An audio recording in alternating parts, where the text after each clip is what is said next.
द्रोणाचार्य कौन थे, है ना? पहले ध्यान से सुनो, गुरु द्रोणाचार्य थे कौन? गुरु द्रोणाचार्य इतने महान शिक्षक थे कि उनके मुकाबले आज भी कोई शिक्षक पैदा नहीं हुआ, क्योंकि उनके पास बहुत सारे अस्त्र और शस्त्र थे। ठीक है, अब उनका युग कौन से युग में हुए थे? वो द्वापर युग में। ठीक है, द्वापर युग। द्वापर युग में बेटा कौरव और पांडव, है ना?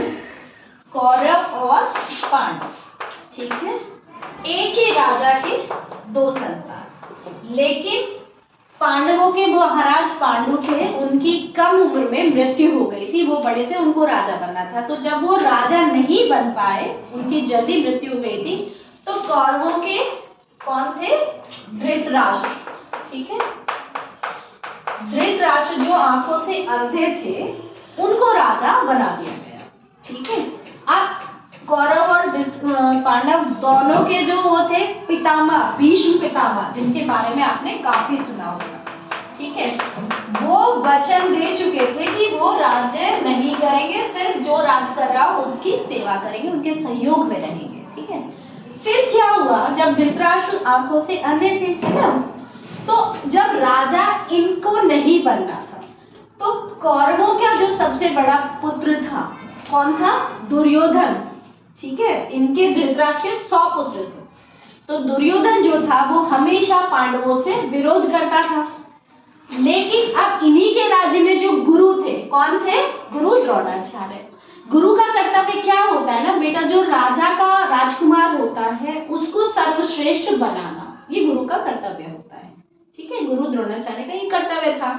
और उस टाइम गुरु इतने अच्छे होते थे कि राज्य के प्रति उत्तरदायी होते थे, जबकि गुरुओं में इतनी शक्ति होती थी कि अगर वो शक्ति उसी राज्य के खिलाफ चला दे तो उनको कोई हरा ही नहीं सकता था। इतनी शक्ति थी, इतनी शक्ति थी, लेकिन वो राज्य के लिए उत्तरदायी थे, तो वो राज्य के लिए ही सोचा करते थे। अब जब कौरव और पांडवों में युद्ध होने वाला था, ठीक है, तो उससे पहले एक घटना घटी। एक थे एकलव्य, जिनके बारे में आपने सुना भी होगा, है ना? तो ये तो तय था कि कौरव और पांडवों में कभी ना कभी युद्ध होगा।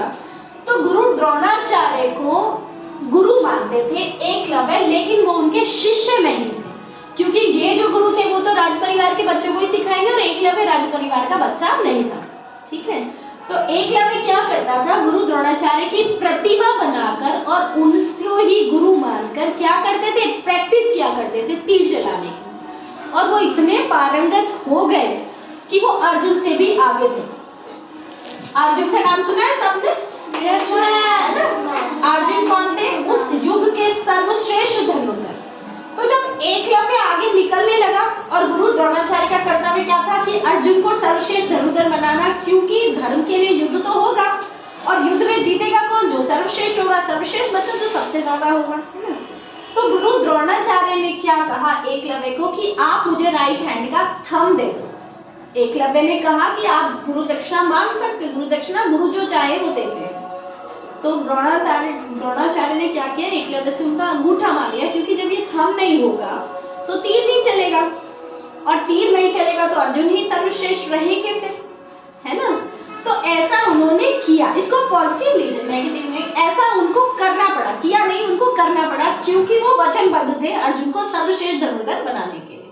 ठीक है, अब द्रौपदी के अपमान का बदला लेने के लिए और कौरवों ने सारा राज्य पांडवों का धोखे से हड़प लिया था।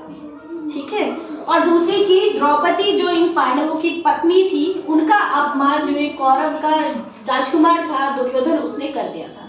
तो उसका बदला लेने के लिए कौन सा युद्ध हुआ? महाभारत का युद्ध हुआ। अब जब महाभारत का युद्ध हुआ तो जो ये द्रोणाचार्य है वो तो किनके अधीन थे? कौरवों के।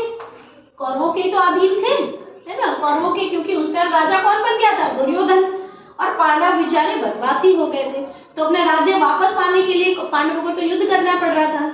और ये उत्तरदायी किसके हो गए थे? द्रोणाचार्य, कौरव के। तो कौरवों के जब उत्तरदायी हो गए तो अब इनका कर्तव्य क्या था?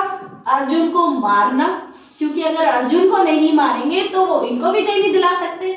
तो समझ रहे हो कितनी बड़ी घटना है। हमेशा क्या सोच रहे थे कि अर्जुन को सर्वश्रेष्ठ बनाना है, अब उसी अर्जुन को उनको मारना है, क्योंकि जब तक अर्जुन को नहीं मार देंगे पांडवों से जीत नहीं सकते। और फिर वचनबद्ध हुए कि ठीक है अर्जुन को मैं मारूंगा। लेकिन हुआ उल्टा, क्योंकि पांडवों के साथ तो कौन थे, भगवान श्री कृष्ण थे, तो वो अर्जुन को नहीं मार पाए, बल्कि अर्जुन ने ही अर्जुन का जो अर्जुन की पत्नी थी द्रौपदी, द्रौपदी के भाई द्रुपद ने इनका गुरु द्रोणाचार्य का वध किया। किसकी सहायता से, भगवान श्री कृष्ण की सहायता से। तो है ना कितने विशेष, है ना।